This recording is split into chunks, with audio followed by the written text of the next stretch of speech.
Maka terutama kepada adik-adik remaja yang masih mencari identitas diri, yang ibarat kaset masih kaset kosong, mudah diisi oleh apapun, pandai-pandailah memilih teman dalam bergaul.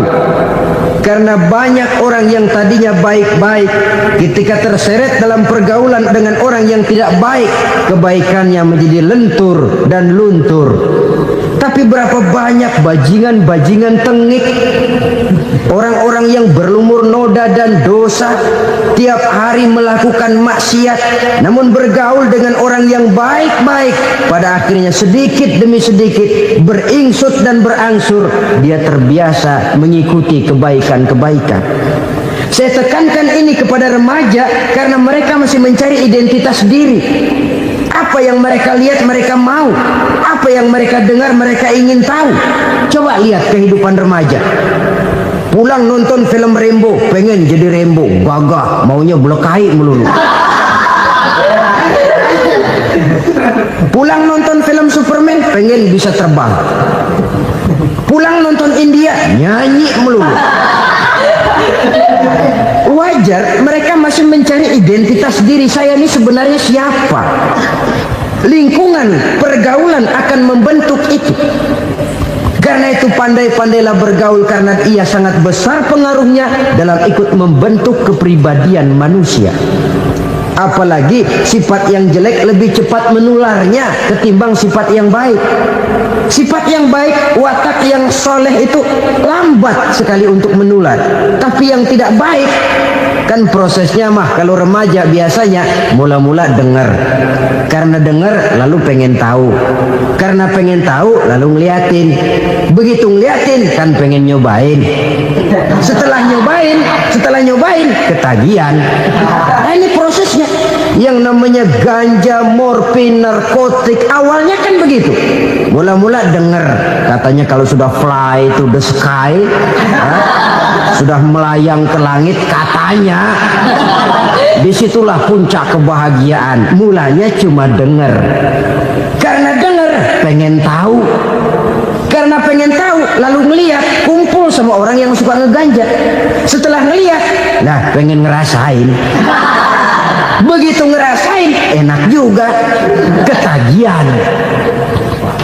Kalau sudah ketagihan jadi penyakit kronis, bisa merembet kepada yang lain. Iya, kalau orang tuanya mampu untuk beli morfin, beli ganja. Kalau tidak kan pikirannya ngayap, jemuran siapa ya gue sabet. Timbullah perbuatan-perbuatan negatif yang bermula dari salah pergaulan. Apalagi buat adik-adik remaja yang tinggal di kota-kota besar, yang pengaruh budaya, pengaruh kesenian, pengaruh struktur kehidupan yang nampak makin individualistis, di mana persaingan tajam, tensi ekonomi tinggi, orang mudah mengalami stres. Pandai-pandailah dalam bergaul, sekali lagi, karena ia sangat besar pengaruhnya dalam ikut membentuk kepribadian manusia. Dunia ini penuh dengan berbagai macam kesibukan. Sejak dari petani yang turun ke ladang, pedagang yang berangkat ke pasar, pelajar yang menuju sekolah, sampai kepada pegawai yang berangkat ke kantor, seluruhnya tidak lain untuk mencari sesuatu yang bernama bahagia. Setiap orang menginginkan kebahagiaan, dan tidak seorang pun menginginkan kesengsaraan dalam kehidupan ini.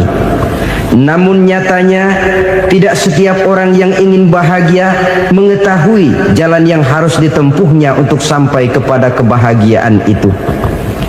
Maka pada kesempatan pertemuan kali ini saya ingin menyampaikan sebuah hadis dari junjungan kita baginda Nabi besar Muhammad sallallahu alaihi wasallam yang termuat dalam kitab Mukhtarul Ahadits An-Nabawiyah, di mana beliau bersabda, arba'un min sa'adatil mar'i.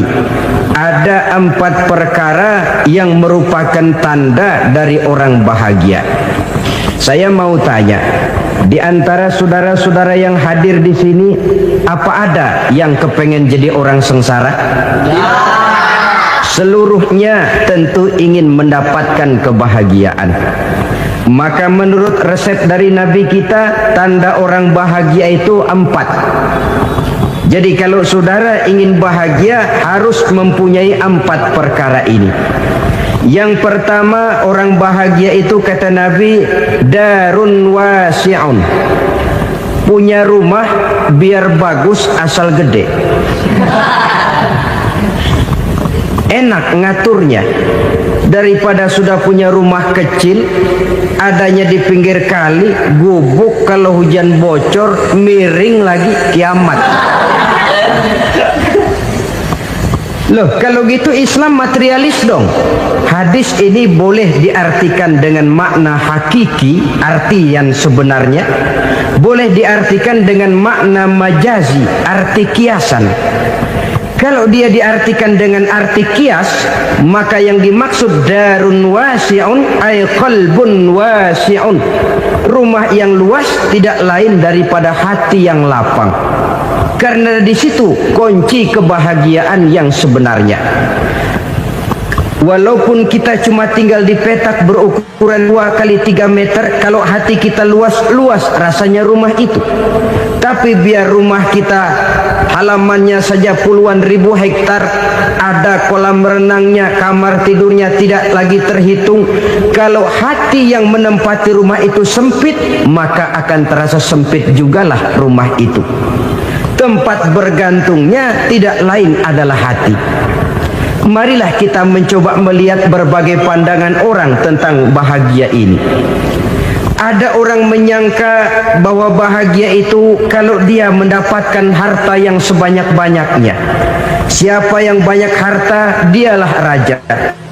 Apa yang dia mau, seluruhnya bisa dibeli.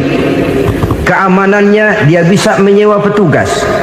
Seluruh fasilitas untuk menyenangkan kehidupannya bisa dibeli. Pendeknya, hartalah segala-galanya dalam kehidupan. Sampai ada pepatah mengatakan, innad darahima fil amakini kulliha taksur rijala mahabatan wa jalala. Sesungguhnya harta, dinar, dirham, uang di mana-mana selalu bikin hebat orang yang memilikinya. Coba lihat, orang yang punya duit sama yang enggak punya duit, jangan gaya hidupnya, gaya jalannya aja lain. Wahia lisanun liman arada fasahatan, wahia silahun liman arada qitala. Uang adalah senjata yang paling ampuh bagi orang yang mau pergi perang, dan lidah yang paling fasih bagi orang yang mau bicara. Kalau bicara dengan lidah macet, cobalah bicara dengan harta, lancar. Sampai ada pepatah demikian, segalanya bisa diatur dengan harta. Maka di kalangan orang yang berpandangan semacam itu, seluruh kegiatan hidupnya hanya terfokus kepada bagaimana mengumpulkan harta yang sebanyak-banyaknya. Tidak peduli halal haram, tidak kenal sore pagi siang dan malam, tidak sempat sujud, jauh dari agama, jauh dari kehidupan yang bersifat ruhaniyah, jauh dari Allah dan sebagainya. Sampai dalam Al-Quran dikelompokkan dalam kelompok yang dinamakan lumazah. Allazi jama'a malahu wa addadah yahsabu anna malahu akhlada. Mereka mengumpul-ngumpulkan harta sebanyak-banyaknya dan menyangka bahwa harta yang banyak itu dapat mengekalkan hidupnya, mengekalkan kekayaannya, mengekalkan kebahagiaannya. Saudara hadirin yang berbahagia, kalau pandangan hidup ini benar, artinya kalau harta memang merupakan satu-satunya hal yang dapat membuat orang bahagia, tentu di rumah mewah tidak akan pernah ada tangis derita. Tentu di satu tempat di mana fasilitas hidup serba menunjang tidak ada yang namanya penderitaan. Tapi suka dan duka, sedih dan gembira, senyum dan tawa adalah milik setiap orang, baik dia punya harta maupun dia tidak punya harta. Nyatalah bahwa harta semata-mata bukan merupakan jaminan bahwa orang akan bahagia. Walaupun tanpa harta orang sulit untuk bahagia. Saya mau cerita, ada orang super kaya. Namanya Aristotle Onesimus, Raja Tanker Yunani. Dia punya kapal tanker saja konon sampai 11 banyaknya. Punya perusahaan penerbangan yang disebut Olympic Airlines. Punya hotel di berbagai kota besar di dunia ini, sejak dari New York, London, Paris, Rome dan sebagainya. Bahkan punya pulau yang dia namakan Pulau Scorpio. Ini kan namanya sudah kaya nggak tanggung-tanggung, punya pulau. Nah, dia punya 2 orang anak, yang satu laki-laki namanya Alexander, yang satu perempuan namanya Maria Onesimus. Seluruh harapannya tertumpah kepada anak lakinya Alexander ini, yang akan meneruskan usahanya, meneruskan kekayaannya, meneruskan dinastinya. Apa yang terjadi?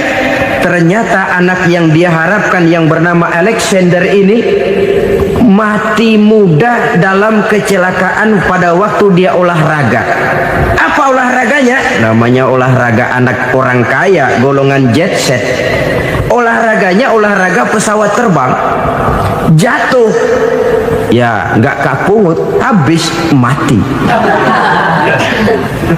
Tinggal satu anak perempuannya, Maria Onesimus.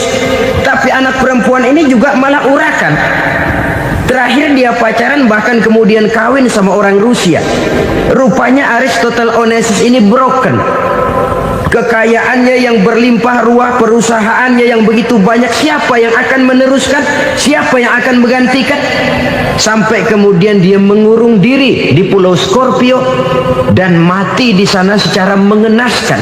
Seorang multi jutawan, seorang yang super kaya, mati menyendiri di pulau sepi. Ibarat kata pepatah, anak ayam mati di lumbung. Bukan kekurangan makanan, keurugan makanan. Begitu kehidupan Aristotle Onesimus. Dan banyak orang-orang yang sudah demikian kaya sampai dibingungkan oleh kekayaannya sendiri. Telusurilah kehidupan David Rockefeller misalnya, Henry Ford misalnya, Adnan Khashoggi misalnya. Multi jutawan yang kadang-kadang dibuat keder oleh kekayaannya sendiri. Pantas ketika Imam Ali ditawarkan orang, "Ya Ali, kalau kepadamu disuruh pilih ilmu atau harta, kau pilih mana?" Ya jelas pilih ilmu dong. Kenapa? Pertama, ilmu kalau kita berikan kepada orang lain tambah. Tapi harta kalau kita berikan kepada orang lain kurang. Saudara punya uang 10.000, dibagi orang 5.000, jelas uang saudara berkurang. Tapi saudara punya ilmu, diberikan kepada orang lain bisa, saudara pun makin mantap. Tidak lantas jadi bodoh karena ngajarin orang. Saudara bisa Fatihah lalu mengajarkan orang Fatihah. Orang bisa, saudara pun makin hafal. Tidak lantas setelah diajarin orang ilmunya hilang. Begitu datang dia minta orang, "Tolong ajarin saya Fatihah." Udah habis, nggak ada.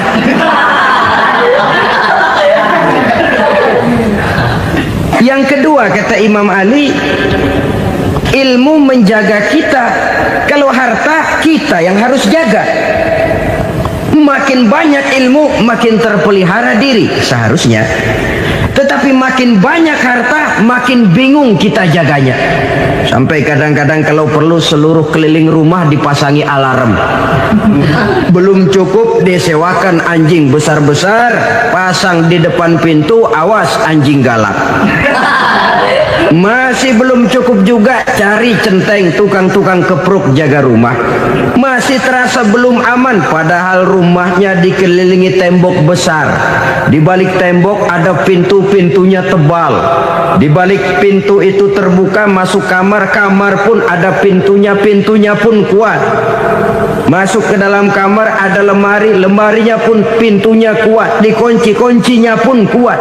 Tapi terhadap seluruhnya yang timbul cuma sekedar was-was saja. Kesimpulannya sekali lagi, tanpa harta orang memang sulit untuk bahagia.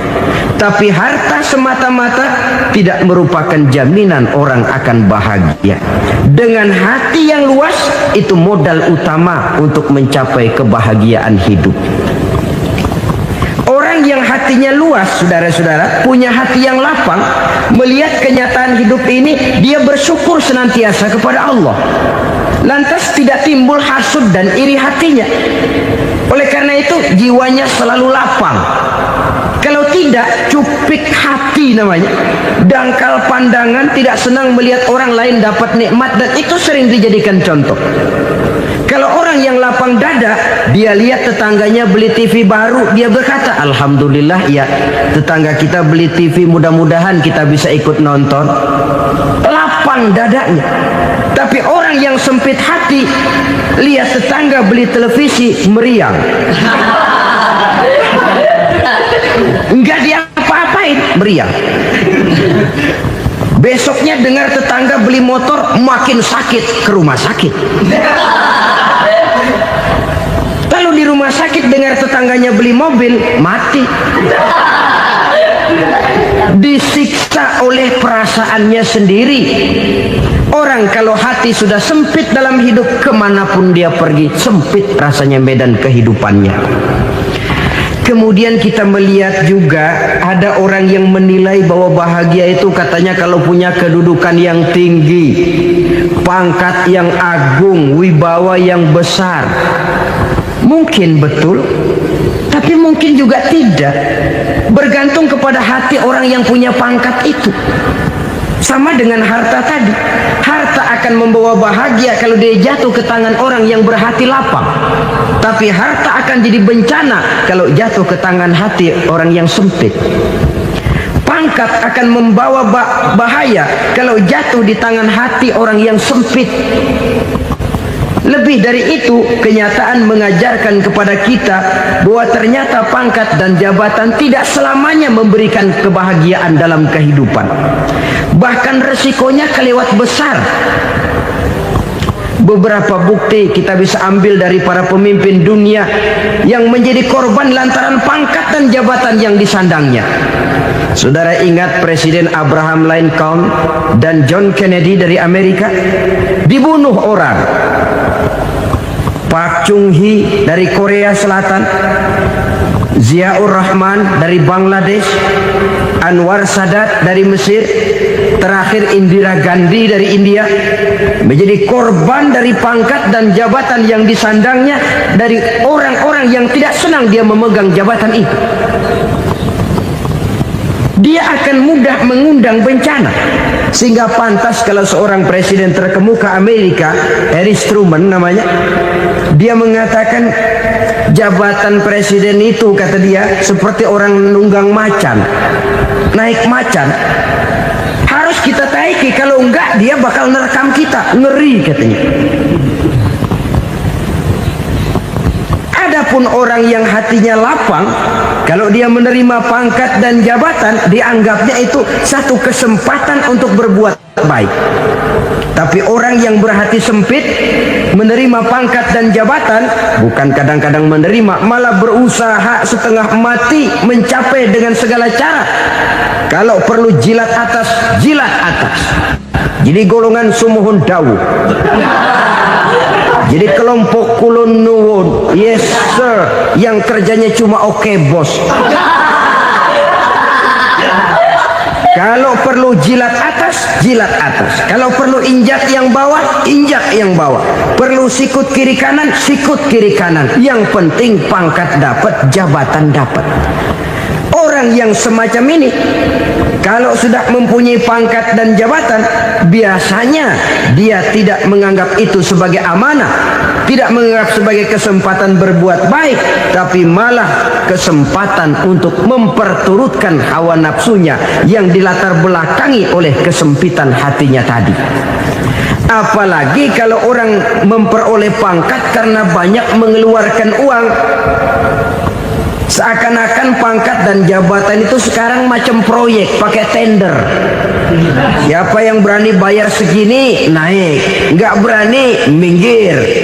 Padahal logikanya, kalau orang mencapai satu jabatan karena banyak mengeluarkan uang, hampir bisa dipastikan bahwa setelah jabatan itu dia pegang, langkah pertama yang akan dilakukannya ialah berusaha bagaimana uang yang dia keluarkan supaya kembali. Ya paling kurang pulang modal dulu dong. Soal mikirin rakyat soal nanti, tapi ini modal harus pulang. Itu celakanya kalau orang memperoleh pangkat dan jabatan cuma karena banyak mengeluarkan uang. Jarang orang yang mempunyai keyakinan dan pandangan bahwa pangkat dan jabatan merupakan amanah. Jadi sekali lagi, pangkat dan jabatan mungkin saja membawa kebahagiaan kalau jatuh ke tangan orang yang berhati lapang. Tapi bisa jadi bencana kalau dia jatuh ke tangan orang yang mempunyai hati yang sempit. Dan lagi-lagi stresnya hati yang lapang. Lalu sebagian orang, saudara, ada yang berpandangan katanya bahagia itu kalau jadi orang terkenal, mempunyai popularitas, menjadi idola di kalangan remaja, di kalangan orang tua, di segala lapisan masyarakat. Padahal makin populer orang makin terikat dia. Ya kalau macam kita ini kan nggak punya nama, nggak populer, tengah malam buta mau nongkrong di warung Tegal aman. Tapi pangkat, jabatan, kedudukan, popularitas menyebabkan kita diikat dengan berbagai macam peraturan. Cuma mandi sama ke WC saja yang nggak dikawal.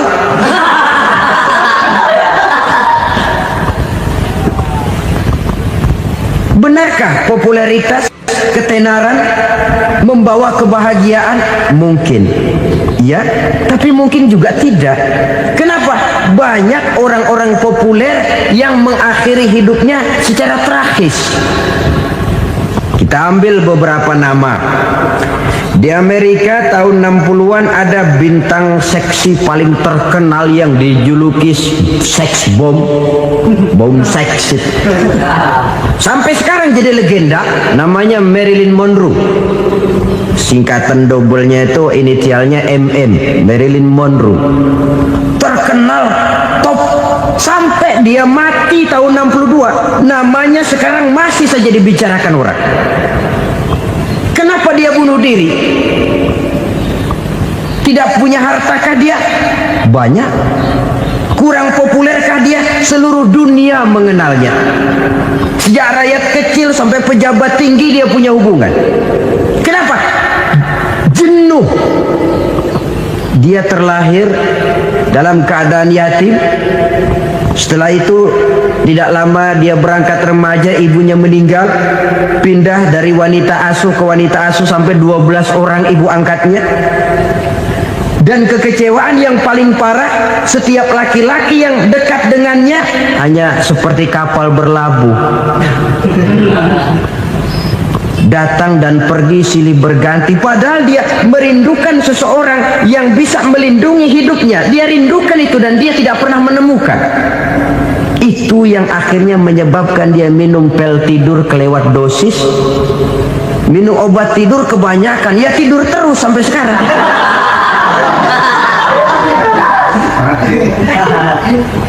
Dia mengakui, saya telah memiliki ketenaran, tapi saya tidak pernah hidup dalam ketenaran itu. Saya pandai main sandiwara, tapi saya ingin hidup dalam alam yang real sebagaimana umumnya orang. Itu yang dia rindukan. Menyusul jejak yang namanya Marilyn Monroe ini, Billie Holiday, saudara kenal tentu, di rumah sakit dirawat. Dia juga minum obat overdosis, mati lagi. Jimi Hendrix minum obat tidur overdosis kelewat batas, mati lagi. Lalu yang menghanyutkan diri di danau, Janis Joplin dan Brian John. Ini orang-orang populer, orang-orang terkemuka yang mengakhiri hidup secara tragis, bukan karena tidak terkenal, mungkin karena sudah saking terkenalnya. Contoh paling belakangan, Bruce Lee. Wah, ini tukang-tukang keprok tentu kenal siapa dia. Sampai sekarang pun tabir kematiannya masih merupakan misteri. Dan yang masih hidup juga menunjukkan gejala yang aneh. Michael Jackson, rumahnya di Beverly Hills itu dijaga sedemikian rupa, dan dia selalu curiga kepada setiap makanan harus steril, bersih dari segala macam kimia. Kemana dia pergi, itu tukang-tukang keprok sudah selalu menjaga dan mengawal, dan dia seakan takut menunjukkan mukanya yang asli. Hingga kalau tampil ke tengah di luar show, dia kadang memakai pakaian yang tidak menunjukkan dia yang sebenarnya, takut dikenali orang. Ternyata popularitas sering jadi momok yang meracuni kehidupan manusia. Oleh karena itu, benarlah junjungan kita pada saat beliau mengajarkan orang akan bahagia kalau dia mempunyai hati yang lapang. Nah, sekarang masalahnya untuk mendapatkan hati yang lapang, caranya bagaimana? Kita kembali kepada konsep Quran. Allah mengajarkan, ala inna bi dzikrillahi tatmainnul qulub. Ketahuilah bahwa dengan banyak mengingat Allah, hati akan tenang, jiwa akan lapang.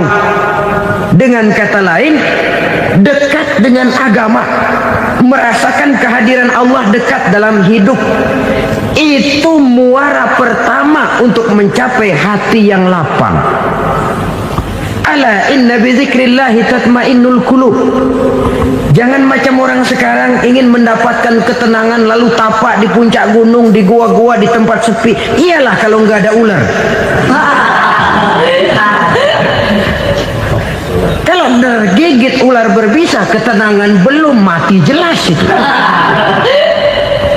Islam positif untuk mendapatkan ketenangan. Ala inna bi dzikrillahi tatmainnul qulubi.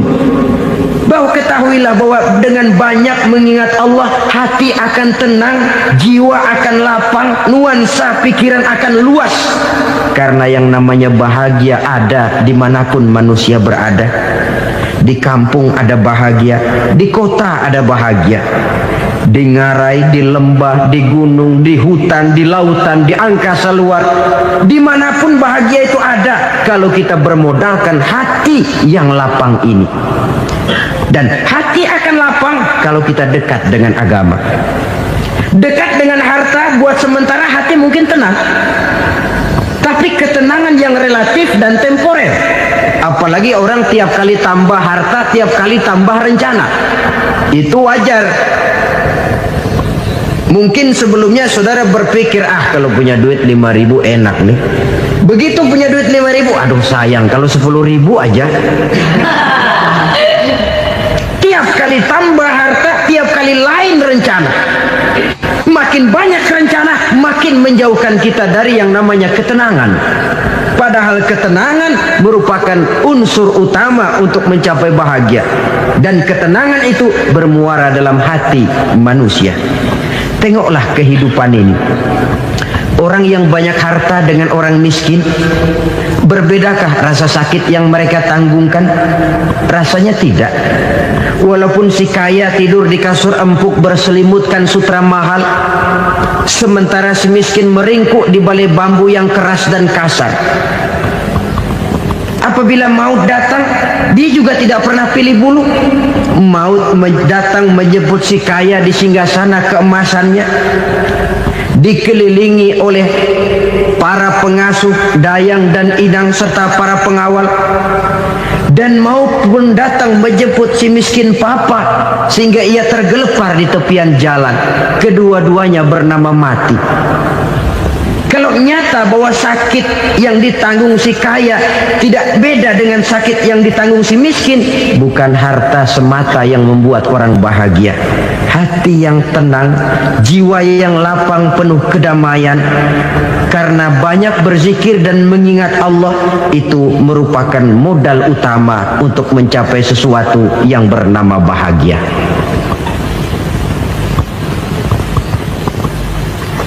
Saudara hadirin yang saya hormati, inilah yang pertama dari 4 ciri yang digambarkan oleh Nabi tentang tanda-tanda orang bahagia. Dan harus berangkat dari yang pertama ini, hati yang lapang. Ini yang harus kita miliki lebih dahulu, baru nanti akan menyusul kepada poin yang ketiga, kedua, dan selanjutnya. Sebab kalau hati sudah terisi dengan jiwa yang lapang, seluruh persoalan insya Allah akan bisa kita atasi dengan sebagaimana mestinya. Yang kedua sekarang, tanda orang bahagia menurut baginda Nabi, markabun syariah. Orang bahagia itu, kata beliau, punya kendaraan biar cepat asal lancar. Artinya kemana dia mau pergi mudah. Apa maksud hadis ini? Kalau kita kaji lebih dalam, kendaraan itu kan alat transportasi. Transportasi tidak lain adalah usaha memudahkan komunikasi.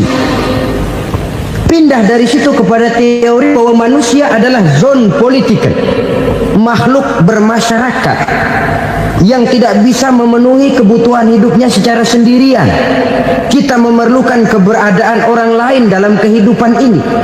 Untuk memakai baju saja kita sudah perlukan petani yang tanam kapas, pabrik yang memintal kapas jadi benang, pabrik yang menenun benang jadi kain, sampai kepada mesin jahit, sampai kepada tukang jahit. Itu cuma untuk memakai pakaian saja.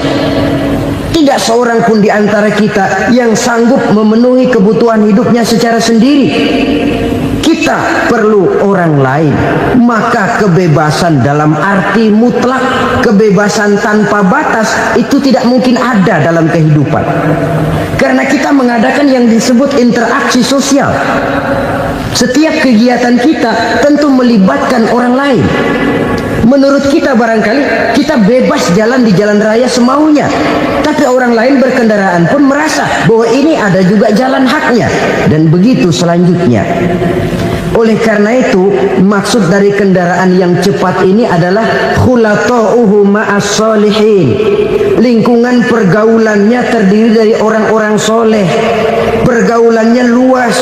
Kemana dia pergi ada temannya.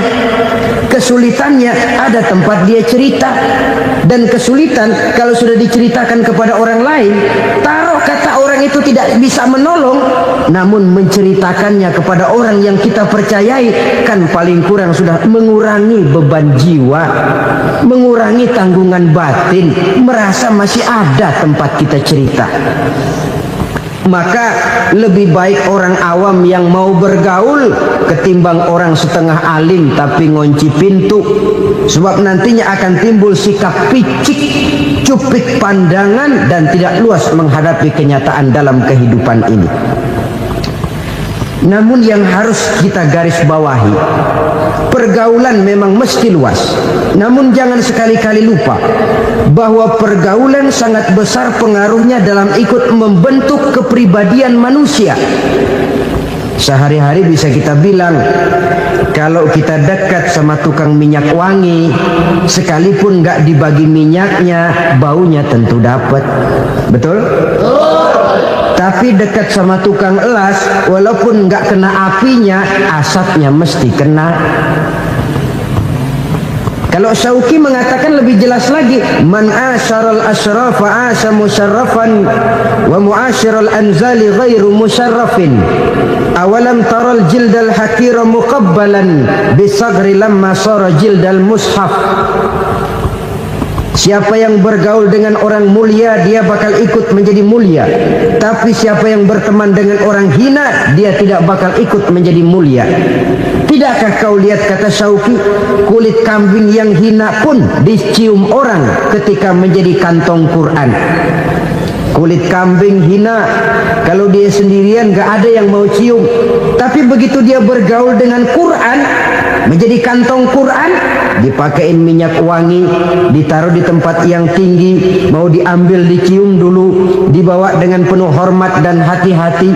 Kulit kambing yang hina lantaran berteman dengan Quran, numpang mujur.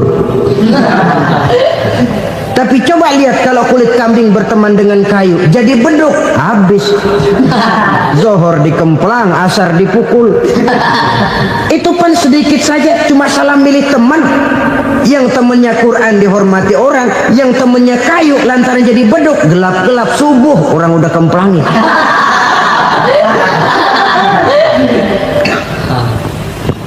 Maka terutama kepada adik-adik remaja yang masih mencari identitas diri, yang ibarat kaset masih kaset kosong, mudah diisi oleh apapun, pandai-pandailah memilih teman dalam bergaul. Karena banyak orang yang tadinya baik-baik, ketika terseret dalam pergaulan dengan orang yang tidak baik, kebaikannya menjadi lentur dan luntur. Tapi berapa banyak bajingan-bajingan tengik, orang-orang yang berlumur noda dan dosa, tiap hari melakukan maksiat, namun bergaul dengan orang yang baik-baik, pada akhirnya sedikit demi sedikit beringsut dan berangsur dia terbiasa mengikuti kebaikan-kebaikan. Saya tekankan ini kepada remaja karena mereka masih mencari identitas diri.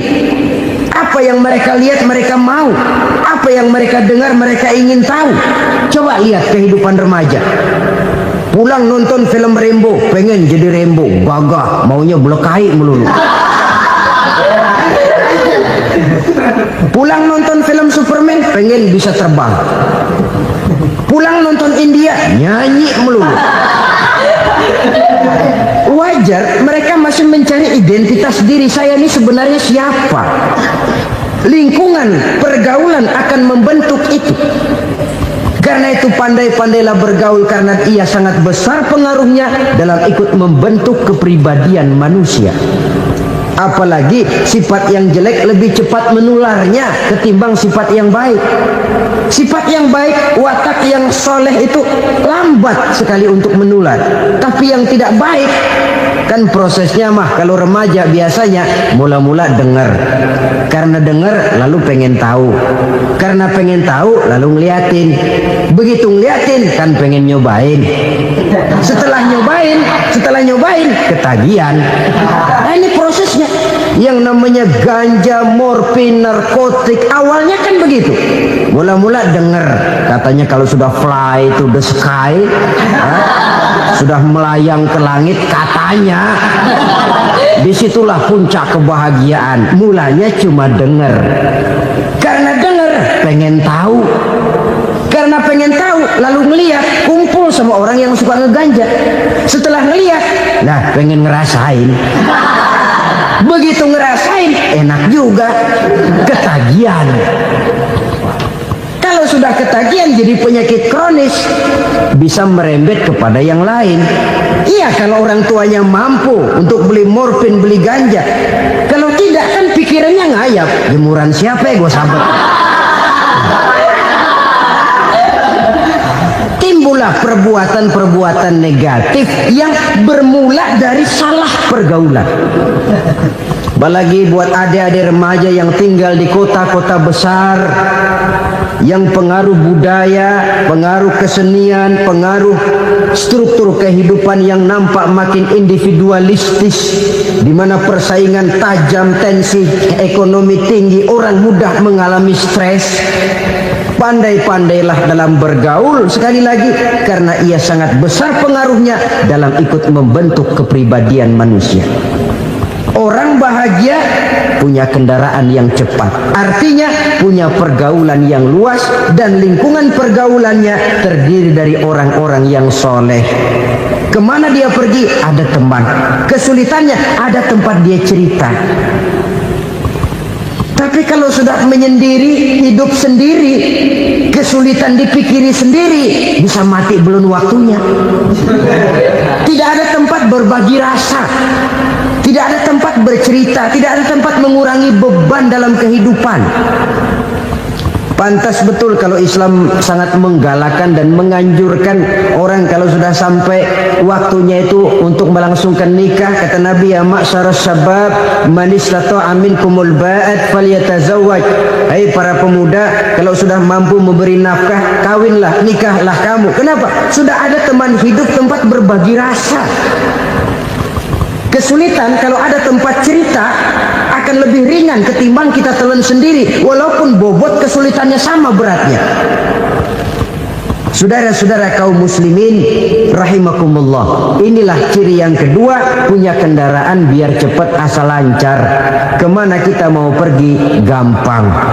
Dengan kata lain, setelah hati yang luas, pergaulan yang luas. Dua. Yang ketiga sekarang, tanda orang bahagia itu menurut Nabi, misbahun mudhi'un, punya lampu yang terang. Oh, itu enggak problem. Sekarang sudah zamannya listrik masuk desa, Pak. Lampu sudah terang semua. Betul, kalau itu yang dimaksud. Tapi tidak cuma itu. Karena lampu yang dimaksud di sini, lampu yang akan menerangi seluruh perjalanan hidup. Dan perjalanan hidup itu sudah dimulai sejak kita terlahir ke alam ini sampai masuk ke alam barzakh, kumpul di padang mahsyar sampai ke akhirat. Lampu yang menerangi itu yang diperlukan. Kalau lampu, katakanlah yang paling top sekarang kan lampu jenis Mercury. Taruhlah itu di rumah kita, dia cuma menerangi rumah kita, menerangi hati pun tidak sanggup. Bila kita masuk ke alam barzakh, alam kubur, sanggupkah si Mercury yang begitu terang menerangi alam barzakh kita? Tidak sanggup lagi. Sanggupkah lampu yang ratusan watt, bahkan puluhan ribu watt menerangi kehidupan di padang mahsyar? Tidak akan sanggup lagi. Kalau demikian, yang dimaksud lampu yang terang di sini apa? Tidak lain amal soleh, kebajikan yang kita lakukan dalam hidup. Itu yang akan jadi lampu penerang. Di dunia nama kita akan terang, jasad kita boleh hancur terkubur tanah, tapi nama kita akan dikenang orang. Begitulah kalau orang meninggalkan kebajikan dalam hidup seperti sekarang. Ribuan orang tiap saat berziarah ke kubur Imam Syafi'i, ke kubur Imam Malik, ke kubur Imam Ghazali, ke kubur orang yang baik-baik, orang yang soleh-soleh. Kebajikannya yang ditinggalkan, yang mengukir namanya dengan tinta emas. Sehingga saudara sudah terbaring di alam kubur, orang lewat, Allah ini kuburannya Fulan bin Fulan, dulu ini kebaikannya Masya Allah, saya ikut merasakan. Mari kita mampir sebentar, kita Fatihah. Mohon disampaikan Allah pahalanya kepada almarhum. Al-Fatihah. Itu kalau orang baik-baik. Lalu saudara tanya, Pak, orang mati dikirimin Fatihah apa nyampe pahalanya? Saya jawab, kalau saudara nggak percaya, mati dulu dah. Nanti saya Fatihain, tungguin di sana. Umpama nggak sampai, balik lagi kemari. Sekarang ini kan maunya otak-otakan saja. Kalau nggak masuk otak, nggak percaya. Padahal alam gaib itu nggak bisa diotak-otakin. Sama saja dengan saudara pernah dengar cerita kapal tanpa emas tenggelam kan? Pernah nggak? Di mana? Ya, di laut Masalembo. Begitu ke Tampo Mas tenggelam, ratusan penumpang itu terjun ke laut, dipermainkan gelombang, berjuang menghadapi maut itu. Orang lagi timbul tenggelam di lautan, dihantam ombak, kita tengokin pakai helikopter. Pak, lagi timbul tenggelam ya? Iya, tolongin. Jangan khawatir Pak, nih saya kirim intan Pak, harganya 10 juta. Kira-kira orang yang timbul tenggelam di laut seneng nggak? Ya. Kan mahal toh intan 10 juta. Kenapa dia nggak senang? Karena intan 10 juta dalam kondisi seperti itu tidak sanggup menyelamatkan dia. Dia akan girang kalau dikirimin ban mobil bekas, dikirimin papan terentang atau bambu. Intan yang 10 juta dia nggak girang. Ban mobil bekas yang 1000 perak, tuh pegang, itu yang dia girang betul. Inilah sebabnya Nabi berkata, mal mayyitu fi qabrihi illa kal ghariqil mutaghawwis. Orang yang meninggal di alam kuburnya seperti orang timbul tenggelam di lautan. Yantaziru da'watan min ahli, menunggu doa dari keluarganya yang masih hidup. Duh, bapak saya sudah meninggal, saya sayang benar sama dia. Kirimin kulkas ke kuburannya. Itu sama saja dengan tadi orang tenggelam di lautan dikirimi intan yang harganya 10 juta, tidak sampai. Begitulah kalau kebajikan yang kita tinggalkan dalam hidup, sudah mati pun kubur kita masih diziarahi orang. Tapi kalau jahat yang kita tinggalkan, boro-boro lah orang mau doa lewat dekat kuburan kita juga serem. Tuh bajingan no, dulu mati dipendem di situ tuh. Jangan lewat situ, ntar kesurupan, jangan. Lewat saja orang ngeri. Konon lagi membacakan Fatihah dan mengirimkan doa. Hidup pada hakikatnya adalah kesempatan untuk berbuat baik. Maka sekali kesempatan itu diberikan, manfaatkan dengan sebaiknya. Sebab kesempatan kedua tidak akan pernah ada. Kesempatan berbuat baik di sini, di akhirat sudah pembalasan namanya. Sekali kesempatan itu dicabut, dia tidak akan pernah dikembalikan lagi.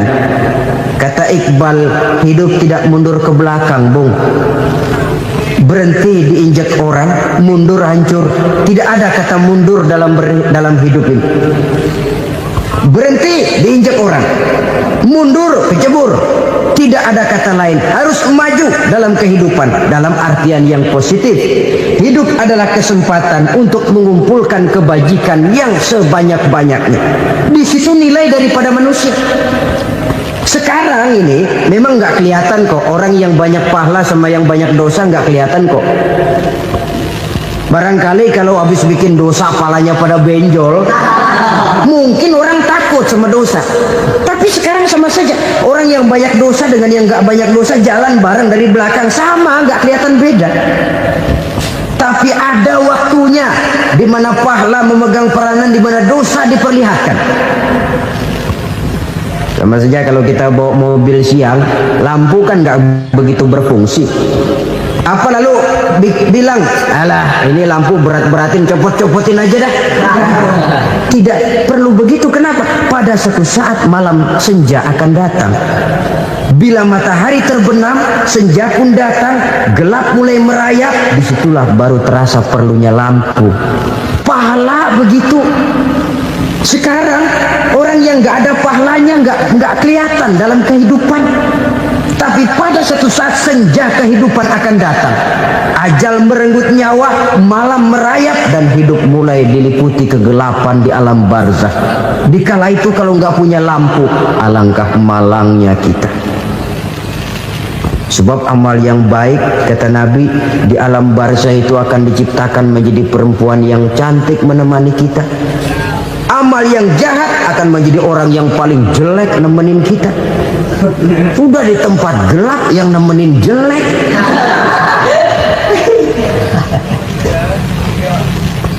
Kaum muslimin rahimakumullah. Kalau demikian masalahnya, tergantunglah kita pandai memanfaatkan waktu. Al-waktu kasai, waktu itu cepat sekali. Yang namanya waktu itu tahu-tahu. Tahu-tahu udah tahun 87. Tahu-tahu udah begitu. Tahu-tahu yang kemarin anak-anak, sekarang udah pada punya anak. Tahu-tahu saja itu. Begitu cepat waktu berlalu. Kalau tidaklah pandai kita memanfaatkannya, akan rugi kita. Nabi bersabda, man kana yaumuhu khairun min amsihi fahuwa rabih. Barang siapa yang hari ini lebih baik daripada hari kemarin, itu orang untung. Hari ini lebih baik daripada kemarin. Bulan ini lebih baik dari bulan kemarin. Tahun ini lebih baik dari tahun kemarin. Itu orang yang beruntung. Tahun kemarin sembayangnya maghrib doang, sekarang udah tambah isya. Tahun kemarin cuman Idul Fitri aja ngancem bener, sekarang udah tambah Jumat, lalu tambah lagi maghrib, tambah lagi isya, dan selanjutnya. Hari ini lebih baik daripada kemarin, itu orang yang beruntung. Wa man kana yaumuhu mislu amsihi fahuwa khasir. Lalu barang siapa yang hari ini sama saja dengan hari kemarin, itu orang rugi. Hari ini sama dengan kemarin, rugi itu. Bulan ini begitu, bulan kemarin begitu, tahun ini begitu, tahun lalu juga begitu. Rugi itu orang. Rugi apa? Rugi umur. Umur tambah, amalan gak pernah tambah. Dan saya pikir lebih merupakan azab ketimbang nikmat kalau orang dikasih panjang umur cuma untuk numpuk dosa. Mending mana? Panjang umur banyak dosa sama pendek umur dikit dosa? Mending mana? Mending mana? Ya, paling mending tentu panjang umur banyak pahala. Tapi kalau tidak, sekali lagi, lebih merupakan azab ketimbang nikmat kalau orang diberikan panjang umur tapi cuma untuk sekedar menumpuk dosa. Kehilangan kesadaran bahwa dunia bukan terminal akhir dari satu perjalanan. Dia cuma halte di mana kita berhenti sebentar untuk menuju kepada terminal yang hakiki. Saudara-saudara kaum muslimin rahimakumullah, inilah lampu yang akan menerangi kehidupan. Amal yang kita lakukan di dalam kehidupan. Jadi yang dimaksud dengan lampu yang terang, kebajikan yang kita kerjakan dalam hidup. Nah, setiap orang di awal tadi saya bilang ingin bahagia. Bahagia itu kan hakikatnya kumpulan senang dan selamat. Senang, selamat. Apa bedanya? Senang tapi tidak selamat, nggak bahagia. Selamat tapi nggak senang, nggak bahagia orang. Contoh, kalau orang korupsi, duitnya banyak, senang dia, tapi keselamatannya. Ada tentara baris di samping rumahnya udah bingung, padahal tentara latihan. Tentara cuma latihan dia bingung. Senang, tapi karena keselamatannya tidak terjamin, dia tidak bahagia. Sebaliknya pegawai negeri jujur benar cuma segaji-gajinya, selamat nggak korupsi, tapi melarat, ya nggak bahagia juga, kurang senang. Kesenangan dan keselamatan untuk dunia saja, ya sekali lagi, kalau cuma sekedar untuk dunia saja, bisa dibeli pakai uang, bisa dibeli pakai uang. Saudara ingin selamat, bisa dibeli pakai uang. Saudara ingin senang, bisa dibeli dengan uang. Tapi setelah mati masuk ke alam barzah, habis kekuasaan uang. Nggak bisa lagi beli keselamatan pakai uang, tidak mungkin lagi membeli kesenangan dengan uang. Di situ pahala yang megang peranan. Makin banyak pahala, makin banyak saham untuk membeli kesenangan dan keselamatan, untuk memperoleh yang namanya bahagia. Dan jangan lupa loh, di alam barzah kita nggak sebentar, menunggu datangnya kiamat. Loh iya, kalau kita begitu dikuburin terus kiamat datang, untung. Tapi kalau masih harus 1000, 2000, puluhan ribu tahun yang akan datang dalam satu penantian yang begitu lama tanpa saham untuk memperoleh kebahagiaan, satu kemalangan yang tidak ada pernah putus-putusnya. Janganlah tergelincir oleh kebahagiaan sebentar yang menipu dengan mengorbankan kebahagiaan hakiki yang berjangka panjang. Apa artinya senyum sejenak kalau harus ditebus dengan tangis seumur hidup? Biarlah kita minum jamu, pahit memang, getir memang, tapi kan besok badan sehat. Daripada sekarang minum sirup, manis memang, enak memang, tapi bibir pada jontor besok. Sirawan, batuk, nggak karu-karuan. Banyak orang tertipu oleh kesenangan yang sebentar, padahal laisa kullu ma yalma'u zahaban. Belum tentu semua yang berkilat itu emas, belum tentu semua yang gemerlap itu intan. Karena itu, marilah manfaatkan kesempatan yang diberikan Allah ini untuk mengumpulkan kebajikan yang sebanyak-banyaknya. Yang terakhir sekarang, yang keempat, tanda orang bahagia kata Nabi. Zaujatun salihah. Orang bahagia itu tanda yang keempat kata Nabi, punya istri biar cakep asal taat. Udah surga itu gitu. Cakep taat.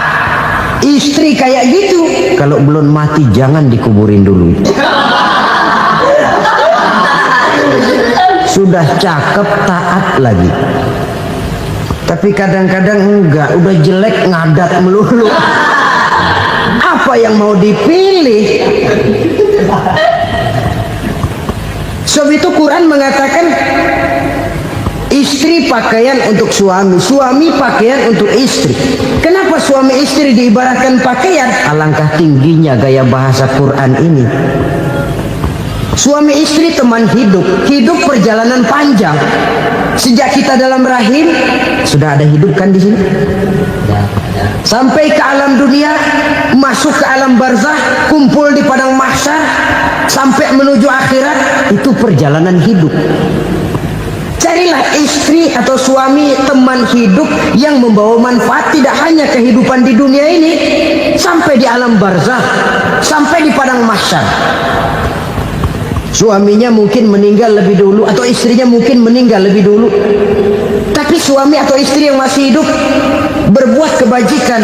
Suami saya meninggal, ada hartanya, saya sedekahkan, niat pahala untuk almarhum suami saya. Ini teman hidup, tidak dibatasi dan tidak bisa dipisahkan oleh maut sekalipun. Zohirnya mungkin pisah, badannya mungkin pisah, tapi hatinya, jiwanya, kebersamaannya dalam menghadapi kehidupan. Karena itu saudara-saudara, bahasa Quran indah. Suami istri diibaratkan seperti pakaian. Apa fungsi pakaian? Pertama, pakaian jadi kebanggaan. Artinya suami harus menjadi kebanggaan istri, istri harus jadi kebanggaan suami. Yang kedua, pakaian itu kan fungsinya menutup aurat. Artinya sesama suami istri harus saling menjaga kekurangan masing-masing. Jangan malah sesama suami istri saling membongkar rahasia dan aibnya sendiri-sendiri. Istrinya diceritain jeleknya di mana-mana, atau suaminya dibongkar rahasianya di pasar umum. Itu sudah tidak lagi berfungsi sebagai pakaian. Kenapa semua ini diperlukan? Karena kita menyadari bangsa yang baik terdiri dari masyarakat yang baik. Masyarakat yang baik merupakan susunan dari warga yang baik. Warga yang baik adalah terdiri dari rumah tangga yang baik. Dan rumah tangga yang baik merupakan susunan dari pribadi yang baik. Dari situ langkah dimulai. Membangun satu bangsa yang baik diawali dengan membangun rumah tangga yang baik, dengan menciptakan pribadi-pribadi yang baik. Sehingga dari sini diharapkan berkembanglah nilai-nilai kebaikan. Orang akan bahagia mempunyai istri yang soleh. Kenapa? Tidak ada seorang suami bisa sukses jadi apapun dia, apapun profesinya, dokterkah, kiaikah, mubalikah, petanikah, pengusahakah, pejabat tinggikah. Tidak ada seorang suami yang bisa sukses tanpa peran serta istrinya. Walaupun memang peranan itu tidak begitu kelihatan, tapi sangat menentukan. Karena itu, saudara hadirin yang saya hormati, Islam sangat menghargai kaum wanita, memberikan kedudukan yang tinggi sepanjang tidak mematikan kodrat kewanitaannya. Nah, kalau sudah kesuksesan ini diawali dari rumah tangga, karier di masyarakat mudah untuk dikejar. Tapi keberantakan di rumah tangga merupakan kegagalan pertama di tempat lain.